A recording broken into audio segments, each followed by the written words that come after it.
Good day, I'm Theodore Henry, and this is your JIS News for Tuesday, October 18, 2022. Over 10,000 residents from communities in St. Catherine will receive improved service delivery following the commissioning of the Sligerville water system upgrade. The Sligerville pumping station number 4 is being upgraded at a cost of $34.4 million. Phase 1 of the upgrading works was completed in July 2022 and officially commissioned into service last Thursday by Minister without Portfolio in the Ministry of Economic Growth and Job Creation, Matthew Samuda. He says the area should also benefit from initiatives started elsewhere to improve water storage capacity for residents. We have also been installing 50,000 and 100,000 gallon tanks. And I think in looking at the area, that's one of the things we're going to probably have to look at as we bring the reliability to the space. To move from, I know we've moved from about 4 hours in some areas of reliable water supply to about 12 to 13. I think we're going to have to look at the overall design and see if that is suitable for this area. Phase 2 of the Sligerville upgrade is expected to be completed at the end of December.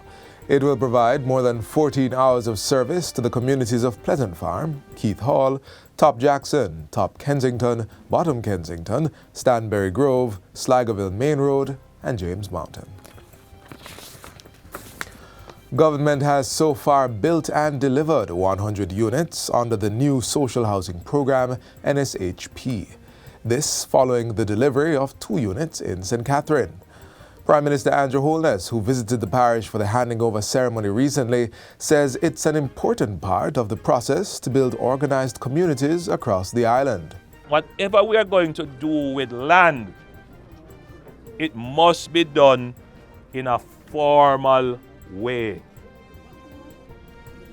This business of just seeing land and go occupying it has to stop. We have to be very smart about land.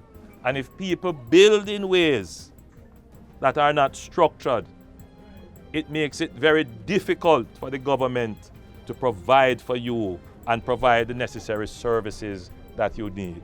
The first of the 2 latest NSHP homes, which was delivered in Pusey, was completed in under 3 months at a cost of $4.9 million. The second unit, a 3-bedroom house, was presented to Patrick Watson in Cudjoe's Hill, St. Catherine. The Central Sorting Office, CSO, on South Camp Road has officially reopened for business following months of extensive renovation works. The project included tiling, replacement of counters and painting, as well as the introduction of technological solutions to automate processes. The renovated facility, which will now serve as the blueprint for the new face of Jamaica Post, also received 16 desktop computers to improve efficiency and service delivery. Postmaster General Lincoln Allen says the upgrade signals a major milestone as the Post and Telecommunications Department continues its efforts to modernize the country's postal service. And signals the beginning of a new era, one that we celebrate under the theme, the rebranding of Jamaica Post.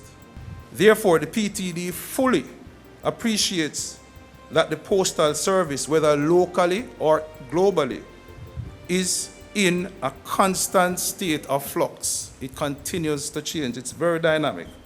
And so in order to survive another 350 years or more, there has to be a paradigm shift in our operations. In addition to traditional services, customers can access the new Premium Service Center at the CSO Post Office. Minister of Science, Energy and Technology Darrell Vaz has commended the department for the advances made in retaining the relevance of the postal service in the digital age. Post offices are important socio-economic institutions which provide significant linkages between the digital and the physical space. We would all agree e-commerce and online shopping have become increasingly prominent in our society, and the postal service is integral to the aiding the delivery of many of these products we purchase online. 221 outstanding Jamaicans were recognized during yesterday's National Honors and Awards ceremony at King's House. Heading the list of recipients is Monty Alexander, one of 10 individuals conferred with the Order of Jamaica this year. He was recognized for sterling contribution to the promotion of Jamaican music and the jazz genre interpretations globally. Other notable Jamaicans honored with the Order of Jamaica are Minister Olivia Grange, track star Shelley-Ann Fraser-Price, retired Justice Carl Stanhope Harrison, Rita Humphreys-Lewin, Professor Maureen Elaine Sams-Vaughan, Audrey Vivius Sewell, and Professor Alvin George Wint. The award was also given posthumously to Joan Isabel Duncan for distinguished services to the banking sector, while Shirley Ralph received an honorary Order of Jamaica for sterling contribution as an actress, cultural ambassador for Jamaica, and contribution to the international film industry. During the National Heroes Day ceremony, 65 persons were also conferred with the Order of Distinction, 30 in the rank of Commander and 35 in the rank of Officer. 6 Jamaicans received the Badge of Honor for Gallantry, 29 the Badge of Honor for Meritorious Service, and 30 the Badge of Honor for Long and Faithful Service. 2 members of the Jamaica Constabulary Force received the Medal of Honor for Gallantry. And 78 members of the uniformed groups representing the JCF, the Jamaica Defense Force, the Department of Correctional Service, and the Jamaica Fire Brigade have been bestowed with the Medal of Honor for Meritorious Service. And finally, Prime Minister Andrew Holness is calling on Jamaicans to renew their commitment to the rule of law, peace, and each other. During his National Heroes Day message, Mr. Holness stressed the need for a return to law and order in schools, the home, and on the roads. With knowledge of the suffering and sacrifice of those who came before us, let us commit to respecting ourselves at the most basic level by respecting each other's right to life. Marcus Garvey said it. If we as a people realize the greatness from which we came, we would be less likely to disrespect ourselves. Let us agree not to shed the blood of our brothers and sisters and to resolve conflicts peacefully.